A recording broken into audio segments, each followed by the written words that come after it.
Students હવે આપણે important topic સમજવા જઈએ છીએ સાતત્ય અને એને લગતા કેટલાક એક્ઝામ્પલ આપણે જોઈ ગયા છીએ તો આના આધારે તમે સ્ટુડન્ટ સાતત્યને લગતા પ્રશ્ન સોલ્વ કરી શકશો વિદ્યાર્થીઓ તો હવે વિકલનીયતા શું છે એ સમજવું જરૂરી છે સ્ટુડન્ટ્સ ચાલો આપણે શરૂઆત કરીએ વિકલનીયતા ટોપિકને સમજવાની સૌથી પહેલા એમની જે ભૌમિતિક વ્યાખ્યા છે એટલે કે ગ્રાફને આધારે જે કંઈ પણ મને વ્યાખ્યા મળે છે એમને સમજવાનો પ્રયત્ન કરશું ભૌમિતિક અર્થ કંઈક એવો થાય છે કોઈ વક્ર x બરાબર a આગળ અસ્તિત્વ ધરાવે તો એ બિંદુ પાસે વક્રનો ઢાળ મતલબ કે સ્ટુડન્ટ્સ ફોર એક્ઝામ્પલ હું તમને ગ્રાફથી સમજાવવાનો પ્રયત્ન કરું તો સ્ટુડન્ટ્સ અહીંયા મારી પાસે અલગ અલગ ત્રણ બિંદુ છે આ બિંદુનું નામ આપું છું a આમનું નામ આપું છું b અને આ બિંદુ છે c સ્ટુડન્ટ્સ એ બિંદુ એ x અક્ષથી a જેટલા અંતરે છે એટલે આની કિંમત થશે a અને એમનો વાયામ થશે f ઓફ a સ્ટુડન્ટ્સ આમથી જમણી બાજુ જતા મતલબ કે બિંદુ a થી જમણી બાજુ જતા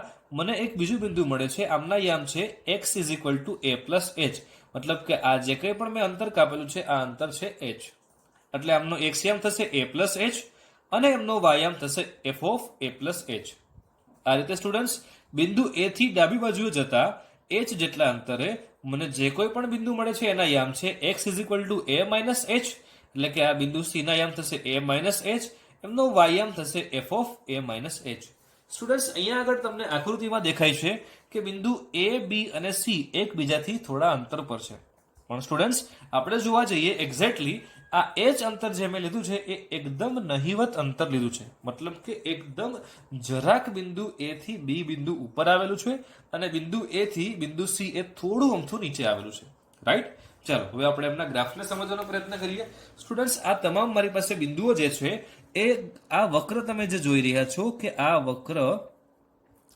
પર આવેલા ત્રણ બિંદુ a b અને c છે સ્ટુડન્ટ્સ તમે જોઈ શકો છો કે a અને b આમનું વચ્ચેનો મારે ઢાળ શોધવો હશે તો હું ઢાળ શોધી શકું છું શું મળશે મને ઢાળ આપણને ખ્યાલ છે સ્ટુડન્ટ્સ y2 - y1 ના છેદમાં x2 - x1 એટલે કે ઢાળ ab નો એટલે કે સ્લોપ ઓફ AB = આપણને y2 - y1 ના છેદમાં x2 - x1 આ રીતે મળશે આને આપણે કહેશું y2 આમને કહેશું y1 આમને કહેશું x2 અને આમને કહેશું x1 એટલે આપણને કંઈક આ પ્રકારે મળે છે બરાબર છે સ્ટુડન્ટ્સ હવે આપણે એવું જોઈએ છીએ કે જો બિંદુ B એ A ની એકદમ નજીક આવતું જશે એકદમ નજીક આવતું જશે તો સ્ટુડન્ટ્સ આ બિંદુ A પરથી જોવા જઈએ તો આ જે AB રેખા છે AB રેખા કંઈક આ પ્રકારની બનશે આ રીતે સ્ટુડન્ટ્સ હું તમને કહું છું કે જો હું AC નો ઢાળ શોધું તો AC નો ઢાળ મને કઈ રીતે મળશે તો આપ તમે કહી શકશો કે y2 - y1 ના છેદમાં x2 - x1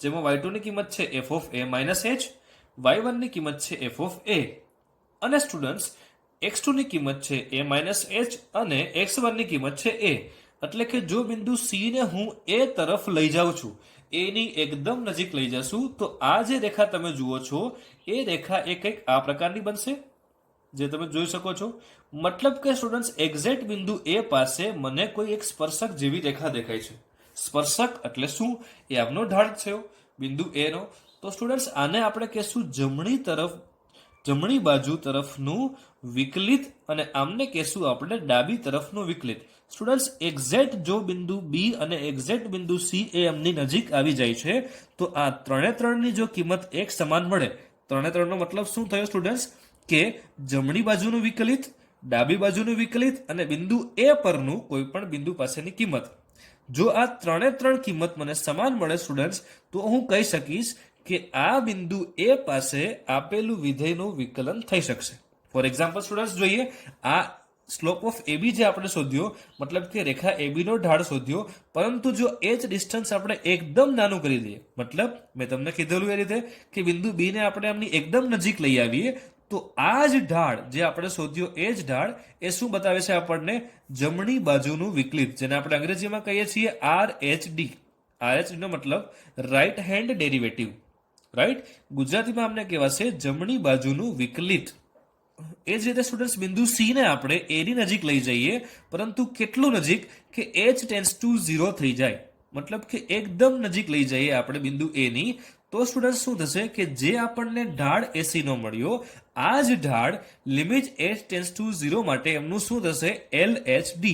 આનો મતલબ થશે ડાબી બાજુનું વિકલિત. સ્ટુડન્ટ્સ, ડાબી બાજુનું વિકલિતને આપણે ગુજરાતીમાં ડા બા વી કહેશું, અને સ્ટુડન્ટ્સ અંગ્રેજીમાં એમને કહેવાશે લેફ્ટ હેન્ડ ડેરિવેટિવ. સ્ટુડન્ટ્સ, ડાબી બાજુના વિકલિતને આપણે લખીશું LHD, જેનો મતલબ થશે left hand derivative. Okay students, અહીંયા આગળ એ વસ્તુ નોંધવી જરૂરી છે, h એ ખૂબ જ સૂક્ષ્મ છે, જે આપણે જોઈ શકતા પણ નથી. ત્યારે સ્ટુડન્ટ્સ, આ જે આપણને ઢાળ છે એ એક્ઝેક્ટ ઢાળ આ રીતે સ્પર્શક સ્વરૂપે જોવા મળશે. હવે આપણે એમનો અર્થ ગાણિતિક રીતે જોઈએ કે જો વિધેય f of x A x બરાબર a આગળ વિકલનીય છે, એનો મતલબ કોઈ પણ બિંદુ પાસે વિકલનીય છે, તો સ્ટુડન્ટ્સ જમણી બાજુનું વિકલિત અને ડાબી બાજુનું વિકલિત આ બંનેના આન્સર એક સરખા આવવા જોઈએ, અને એક આન્સર એ કોઈ નિશ્ચિત કિંમત હોવી જોઈએ. એટલે કે સ્ટુડન્ટ્સ ઇન્ફાઇનાઇટ તમારો જો આન્સર આવશે તો આ આન્સર વેલિડ ગણાશે નહીં. કોઈ પર્ટિક્યુલર કિંમત હોવી જોઈએ, તો અને માત્ર તો જ આપણે કહીશું કે બિંદુ પાસે એમનું વિકલિત શક્ય છે. તો સ્ટુડન્ટ્સ, હવે આપણે જોવા જઈશું વિકલનીયતાને લગતા કેટલાક MCQ અને કેટલાક ક્વેશ્ચન્સ, જેમાં સ્ટુડન્ટ્સ તમે એ પ્રકારના દાખલાને સોલ્વ કરીને પણ આન્સર લાવી શકો છો. કેટલાક પ્રકારના દાખલા તમને અહીંયા એવા સમજાવવામાં આવશે કે જેમાં માત્ર ને માત્ર તમે ગ્રાફ પરથી કહી શકશો કે આપેલ વિધેયનું વિકલિત શક્ય છે કે નહીં તે. સ્ટુડન્ટ્સ, આપણને યાદ છે ચેપ્ટરની શરૂઆતની અંદર તમને એક નાની અમથી શોર્ટકટ એક નોટ લખાવી હતી કે જે કોઈ પણ વિધેય તમને આપેલા છે, અગર એ વિધેયનો આલેખ એકદમ શાર્પ એજ બને છે, મતલબ કે જ્યાં કોઈ પણ કોર્નર ફેસીસ આવશે, તો આ વિધેય આપણું કદાચ સતત ભલે હોય પણ વિકલનીય ગણાશે નહીં. ચાલો સ્ટુડન્ટ્સ, હવે આપણે જોઈશું વિકલનીયતાને લગતા કેટલાક એક્ઝામ્પલ. ફર્સ્ટ એક્ઝામ્પલ છે વિધેયની વિકલનીયતા ચકાસો. f of x is equal to sin x square ના છેદમાં x જ્યારે x does not equals to 0 અને 0 જ્યારે x બરાબર 0 હોય ત્યારે. આપણને કહેવામાં આવેલું છે કે અહીંયા આગળ x બરાબર 4 આગળ એમની વિકલનીયતા ચકાસો. ચાલો સ્ટુડન્ટ્સ, જોઈએ આપણે. સૌથી પહેલા આપણે જોઈ લઈએ કે વિધેય છે એ 0 પાસે સતત છે કે નહીં તે. સૌથી પહેલા આપણે કરશું 0 ની આપણે લિમિટ મૂકીએ એટલે આપણે કહી શકશું કે હા, તમામ જગ્યા પર આન્સર એમના કેવા આવે છે? આપણને 0 મળે છે, રાઈટ? એટલે આપણે કહી શકીએ છીએ કે આપેલ વિધેય એ 0 પાસે સતત છે. હવે આપણે જોવાનું છે કે 0 પાસે આપેલું વિધેય એ વિકલનીય છે કે નથી. તો આપણને ખ્યાલ છે સ્ટુડન્ટ્સ, આપણે કઈ રીતે ચકાસીએ છીએ? ડાબી બાજુનું વિકલિત, જમણી બાજુનું વિકલિત, આ બંને આપણે શોધી લઈએ, અને આપણે જો બંનેનો આન્સર એક જ આવશે, એટલે કે સેમ આન્સર જો આવશે, તો આપણે કહી શકશું કે આપેલ વિધેયનું વિકલિત શક્ય છે. ચાલો સૌથી પહેલા આપણે ચકાસીએ કે x બરાબર 0 પાસે વિધેય તો આપણને સતત આપેલું છે. ત્યારબાદ વિકલનીય છે કે નહીં તે ચકાસવું. શું કરશું આપણે? પહેલા સૌથી પહેલા RHD, અહીંયા આગળ RHD તમને દર્શાવેલ છે. RHD નો મતલબ થશે રાઈટ હેન્ડ ડેરિવેટિવ, જમણી બાજુનું વિકલિત. ઓકે, F0 પ્લસ એટલે કે 0 ની જમણી બાજુએ. સ્ટુડન્ટ્સ, હવે આપણે કરશું limit h tense two 0 f of h minus f of 0 ના છેદમાં h. h ટેન્સ ટુ 0 આપણને ખ્યાલ છે f of h શું છે? sin h સ્ક્વેર ના છેદમાં h, અને h એટલે h સ્ક્વેર થશે. આપણને ખ્યાલ છે સ્ટુડન્ટ્સ, લિમિટ જો આ પ્રકારને આપેલી હોય, સાઇન ની બાજુમાં તમને જે કંઈ પણ આપેલું છે એ જ વસ્તુ અગર છેદમાં હશે તો આનો આન્સર આવશે 1. આ રીતે સ્ટુડન્ટ્સ આપણે જોવા જઈશું હવે 0 ની ડાબી બાજુનું વિકલિત, જેને આપણે ઇંગ્લિશમાં લખીશું લેફ્ટ હેન્ડ ડેરિવેટિવ, એટલે લખાશે LHD. 0 ની ડાબી બાજુએ h tense two 0 f of minus h minus f of 0 છેદમાં માઇનસ h. આપણને ખ્યાલ છે સ્ટુડન્ટ્સ, અહીંયા આગળ માઇનસ સાઇન h સ્ક્વેર થશે, એ જ રીતે અહીંયા બી માઇનસ થશે, એટલે આ તો કેન્સલ થઈ જવાના, મતલબ કે આન્સર આવશે 1. એટલે કે જોઈ શકીએ છીએ જમણી બાજુનું વિકલિત અને ડાબી બાજુનું વિકલિત આ બંનેના આન્સર સમાન આવ્યા. એટલે આપણે કહી શકશું કે આપેલા વિધેયનું વિકલિત શક્ય છે. કયા બિંદુ પાસે? x બરાબર 0 પાસે. તો સ્ટુડન્ટ્સ, હવે આપણે જોઈશું સેકન્ડ ક્વેશ્ચન. નીચેનામાંથી કયા વિધેયો x બરાબર 0 આગળ સતત નથી? આપણને ખ્યાલ છે સ્ટુડન્ટ્સ, સાતત્યતા ચેક કરવા માટે આપણે સ્ટુડન્ટ્સ શું કરીએ છીએ કે ડાબી બાજુનું લક્ષ અને જમણી બાજુનું લક્ષ આ બંને ચકાસીએ અને આન્સર લાવીએ. જો આન્સર બંનેના બરાબર આવશે અને એક્ઝેક્ટ એ બિંદુ પાસે પણ જો મને એ જ કિંમત મળશે, તો આપણે કહી શકશું કે આપેલ વિધેય એ સતત છે. બીજો ઓપ્શન સ્ટુડન્ટ્સ, કે જો તમને ગ્રાફ કોઈ પણ આલેખને ખબર છે કે કોઈ પણ વિધેય તમને જે આપેલું છે એનો તમે ગ્રાફ જાણો છો, તો સ્ટુડન્ટ્સ આલેખ પરથી પણ આપણે કહી શકાશે આપેલ વિધેય એ સતત છે કે નહીં તે. જોઈએ આપણે first question, f of x is equal to cos modulus x. Students આપણે જોઈ શકીએ છીએ કે cos નો આલેખ તમને જાણો છો. આ રીતે cos માનાંક x નો આલેખ પણ તમે જાણી શકો અને તમે એ ડ્રો કરી શકો છો. રાઈટ સ્ટુડન્ટ્સ, તમે જોઈ શકો છો અહીંયા આગળ જે પેલો આલેખ તમને દર્શાવવામાં આવેલો છે એ sin માનાંક x નો છે. આ રીતે તમે cos માનાંક x નો પણ આલેખ જાતે ડ્રો કરી શકો. સ્ટુડન્ટ્સ, અહીંયા પ્રશ્ન એવો પૂછેલો છે કે કયા બિંદુ આગળ સતત નથી, એટલે કે x બરાબર 0 આગળ સતત છે અથવા તો નથી, આપણે એ ચેક કરીને જ કહેવાનું છે. તો આપણે જોઈ શકીએ કે એકોર્ડિંગ ટુ ગ્રાફ, એટલે કે ગ્રાફના આધારે જોઈને કહી શકીએ કે આપેલ વિધેય એ x બરાબર 0 આગળ સતત છે. નેક્સ્ટ ક્વેશ્ચન જોઈએ students, second question, f of x is equal to x into માનાંક x, આવું તમને આપેલું છે. આપણને સ્ટુડન્ટ્સ ખ્યાલ છે કે જો આપણે આ વિધેય છે એ આપણે સ્ટુડન્ટ્સ આપણને ખ્યાલ છે કે આ વિધેયનો આપણે માનાંક ઓપન કરીશું એટલે આપણને બે અલગ અલગ કિંમત મળશે. એક મળશે પોઝિટિવ અને બીજી કિંમત મળશે નેગેટિવ. એટલે કે અહીંયા સ્ટુડન્ટ્સ કિંમત થશે x², પણ ક્યારે? જ્યારે x ગ્રેટર ધેન 0 હોય ત્યારે. અને અહીંયા થશે -x², ક્યારે? કે જ્યારે x ની કિંમત એ લેસ ધેન 0 હશે ત્યારે. હવે સ્ટુડન્ટ્સ હું શું કરું છું કે f' આમને શોધી લઉં છું. મતલબ કે f' શોધતા મને અહીંયા કિંમત મળે છે 2x અને અહીંયા મળે છે -2x. હવે હું 0 પાસે એમનું વિકલન શક્ય છે કે નહીં, મતલબ કે 0 પાસે એમની વિકલનીયતા શક્ય છે કે નહીં એ ચકાસી લઈશ. એટલે શું થશે સ્ટુડન્ટ્સ કે જો વિધેયનું વિકલન શક્ય છે, મતલબ કે ત્યાં આગળ એ વિકલનીયતા હું ચકાસી લઉં અને હું કહી શકું કે x બરાબર 0 આગળ એ વિકલનીય છે, તો આપણે કહી શકાય કે x બરાબર 0 આગળ એ સતત પણ છે. તો અહીંયા આગળ હું સ્ટુડન્ટ્સ એ જ કરું છું. સૌથી પહેલું કામ કરું છું, અહીંયા RHD અને LHD ચકાસું છું, મતલબ કે રાઈટ હેન્ડ ડેરિવેટિવ, જમણી બાજુનું વિકલિત અને ડાબી બાજુનું વિકલિત, આ બંનેના આન્સર સ્ટુડન્ટ સેમ આવે છે. એટલે આપણે કહી શકશું કે આપેલ વિધેય એ 0 પાસે વિકલનીય પણ છે અને જો વિધેય વિકલનીય હશે તો એ વિધેય સતત પણ હશે.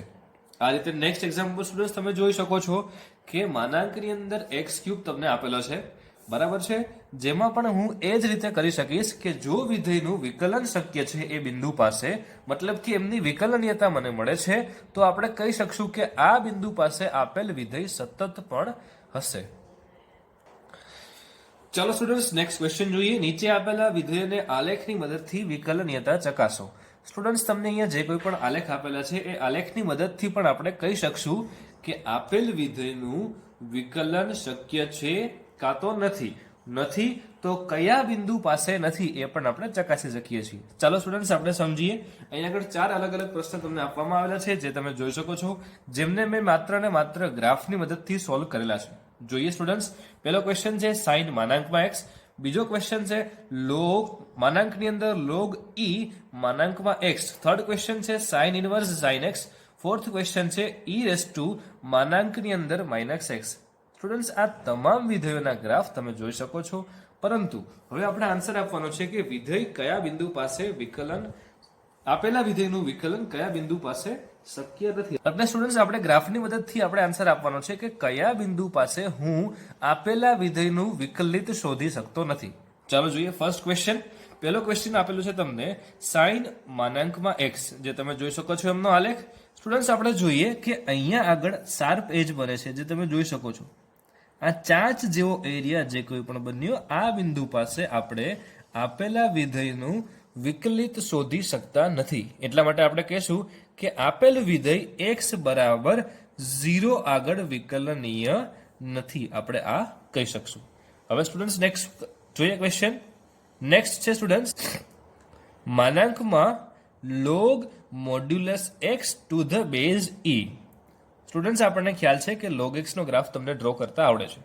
આ જ રીતે સ્ટુડન્ટ્સ જે માનાંકમાં x આપેલો છે અને આ આખું જ જે કંઈ પણ વિધેય છે એ પણ માનાંકની અંદર છે, એટલે ગ્રાફ આ બંને બાજુ બનશે. રાઈટ સ્ટુડન્ટ્સ, જે તમે જોઈ શકો છો કે અહીંયા શાર્પ એજ બની, એ રીતે અહીંયા પણ આપણને શાર્પ એજ દેખાય છે. તો સ્ટુડન્ટ્સ આ બે જગ્યા એવી છે કે જ્યાં આપણે આપેલ વિધેયના વિકલિત શોધી શકતા નથી. એટલા માટે કહી શકાશે કે બિંદુ 1 અને -1 પાસે આપેલ વિધેયનું વિકલિત શોધી શકાશે નહીં. એ રીતે નેક્સ્ટ ક્વેશ્ચન છે students sin inverse of sin x. આમનો ગ્રાફ તમે જોઈ ગયા છો ચેપ્ટર નંબર 2 ત્રિકોણમિતિય પ્રતિવિધિની અંદર તમને સમજાવવામાં આવેલો છે. જે કોઈ પણ સ્ટુડન્ટ્સે એમનો ગ્રાફ સમજ્યો ના હોય તો એમજીસ મેથ્સ ટ્યુટોરિયલ ત્રિકોણમિતીય પ્રતિવિધેયમાં આમનો ગ્રાફ સમજી શકે છે. સ્ટુડન્ટ્સ, આ ગ્રાફ છે sine inverse of sine x.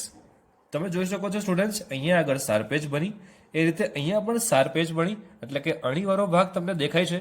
એટલે કે આ બિંદુ પાસે આપેલા વિધેયનું વિકલિત શક્ય નથી. સતત હોવું અને વિકલનીય હોવું આ બંને અલગ વસ્તુ છે.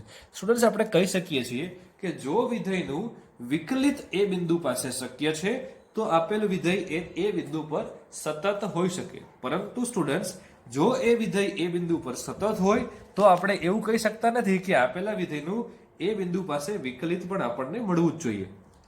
ઓકે સ્ટુડન્ટ્સ, ચાલો હવે જોઈશું ચોથો ક્વેશ્ચન. ઈ રેસ ટુ માનાંકમાં માઇનસ એક્સ. આપણને ખ્યાલ છે students, e raise to x નો ગ્રાફ તમને ડ્રો કરતા આવડે છે, પરંતુ અહીંયા આગળ ઇનપુટ તરીકે માઇનસ એક્સ લેવામાં આવેલું છે અને બહાર આપણને આપવામાં આવેલું છે મોડ્યુલસ. એટલા માટે એનો ગ્રાફ તમે જોઈ શકો છો એ પ્રકારે થશે. તો અહીંયા આગળ આપણે સ્ટુડન્ટ્સ કહી શકીએ છીએ બિંદુ 1 પાસે આપેલા વિધેયનું વિકલિત શક્ય નથી.